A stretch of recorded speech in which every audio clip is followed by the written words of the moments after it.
Assalamualaikum warahmatullahi wabarakatuh. Perkenalkan, nama saya Suendar. Nomor induk mahasiswa 87203181500048, semester 5 malam, program studi Pendidikan Ekonomi, Fakultas Keguruan dan Ilmu Pendidikan, Universitas Pancasakti Bekasi. Mata kuliah yaitu Ekonomi Syariah dengan dosen pengampu adalah Bapak Darmawan, Magister Manajemen. Dalam kesempatan ini saya akan menjelaskan tentang sejarah perkembangan perbankan syariah di Indonesia. Baik, selanjutnya saya akan menjelaskan tentang perbankan syariah. Apa sih yang dimaksud dengan perbankan syariah? Perbankan syariah atau perbankan Islam yaitu perbankan yang pelaksanaannya berdasarkan hukum Islam atau syariat. Oleh karena itu, karena berdasarkan hukum Islam, maka perbankan syariah tidak mengenal adanya bunga pinjaman alias interest rate. Jadi pure ini tidak menggunakan bunga. Adapun untuk pembagiannya itu menggunakan bagi hasil. Itu yang disebut dengan perbankan syariah. Adapun pelopor berdirinya perbankan syariah di Indonesia adalah Bank Muamalat, yaitu pada tahun 1991. Bank ini dilahirkan oleh Majelis Ulama Indonesia, terus juga Ikatan Cendekiawan Muslim atau ICMI ya, pengusaha muslim dan juga pemerintah. Itu yang dimaksud dengan perbankan syariah tadi. Selanjutnya, bagaimana proses berdirinya perbankan syariah? Nah, secara mayoritas masyarakat Indonesia adalah muslim. Maka hadirnya bank syariah sudah menjadi obsesi banyak orang bahkan sebelum Indonesia merdeka.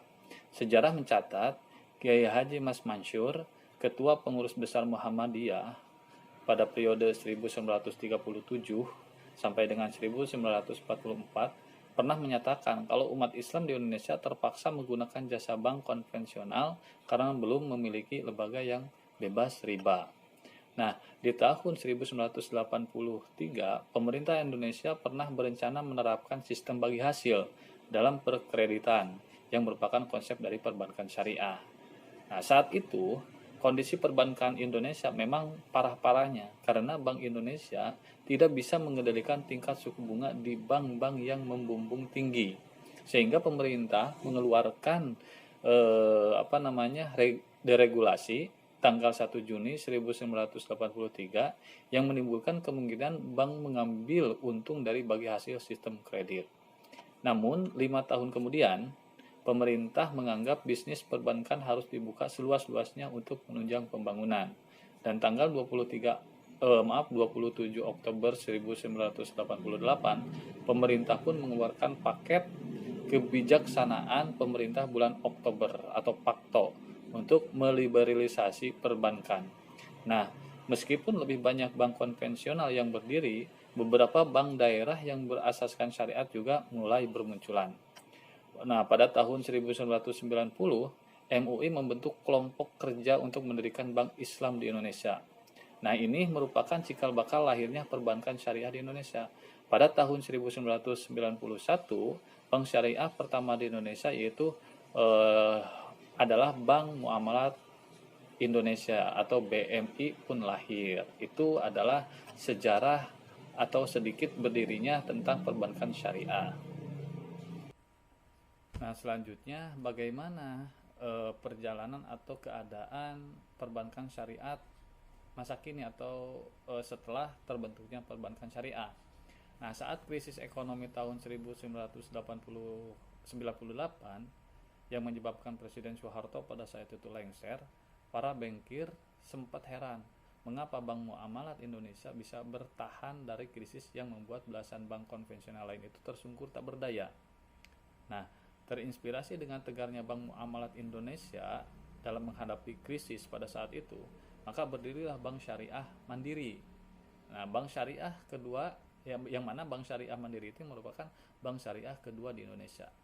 Bank Syariah Mandiri ini merupakan gabungan dari beberapa bank yang dimiliki BUMN yang kebetulan terimbas krisis di tahun 1998. Nah, tentu saja para bankir kembali bertaruh apakah bank ini akan bertahan atau tidak. Mereka yakin kalau Bank Syariah Mandiri bisa bertahan, maka perbankan syariah ternyata punya masa depan menjanjikan di Indonesia. Ternyata siapa sangka akhirnya Bank Syariah Mandiri ternyata cukup sukses dan jadi penyemangat munculnya beragam bank syariah lainnya di Indonesia. Nah, sehingga sekarang kita lihat banyak sekali bank konvensional yang tadinya konvensional sekarang membuka syariah, cabang syariah, ya. Banyak sekali kan sekarang BRI Syariah, BNI Syariah, Mandiri Syariah yang sudah tadi dibuka dan yang lain-lainnya banyak sekali. Bahkan untuk saat ini untuk undang-undang sudah dikeluarkan, yaitu saat keberadaan Bank Syariah di Indonesia itu sudah diatur dalam Undang-Undang Nomor 10 Tahun 1998. Ini perubahan dari Undang-Undang Nomor 7 Tahun 1992 tentang perbankan. Jadi sudah diakui, sudah sah dan bisa berjalan perbankan syariah di Indonesia. Bahkan sekarang banyak sekali nasabah yang istilahnya beralih ke perbankan syariah. Itu sejarah perbankan syariah sekarang. Nah, dengan semakin maraknya perbankan syariah, ya, dan juga menjanjikan bagi nasabah, bahkan tadi sejarahnya itu tidak terpengaruh dengan adanya krisis tahun 1998, maka saat ini ada BUMN, ya, bank BUMN itu ada penggabungan atau merger bank-bank dengan yang lainnya. Ada salah satunya adalah BRI Syariah, Mandiri Syariah, dan BNI Syariah, yang mana tiga bank ini adalah merupakan BUMN. Nah, kenapa bank ini merger satu sama lain? Dikarenakan menurut Direktur Utama BNI Syariah, yaitu Abdullah Firman, itu mengatakan salah satu tujuan dari penggabungan ini yakni menjadikan Bank Syariah Indonesia sebagai jangkar dalam ekosistem industri halal dan mendukung visi untuk memposisikan Indonesia sebagai salah satu pusat ekonomi syariah dunia. Itu tujuannya, sehingga lebih kuat, ya. Maka dikatakan sebagai Bank Syariah Indonesia yang tiga bank tersebut. Bahkan ini berharap dengan penggabungan ini menjadi nama Bank Syariah Indonesia. Bank hasil merger ini memiliki visi menjadi top 10 bank syariah terbesar di dunia dalam 5 tahun ke depan dan sebagai top 10 bank terbesar di Indonesia. Itu yang diharapkan oleh merger bank-bank tersebut.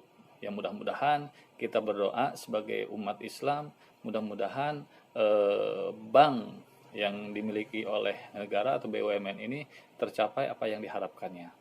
Itu adalah alasan-alasan mengapa terjadi penggabungan bank-bank tersebut. Oke, terima kasih untuk semuanya, dan terima kasih untuk dosen pengampu, dan mohon maaf penjelasan dari saya banyak kekurangan dan semoga bermanfaat. Sekian dari saya. Assalamualaikum warahmatullahi wabarakatuh.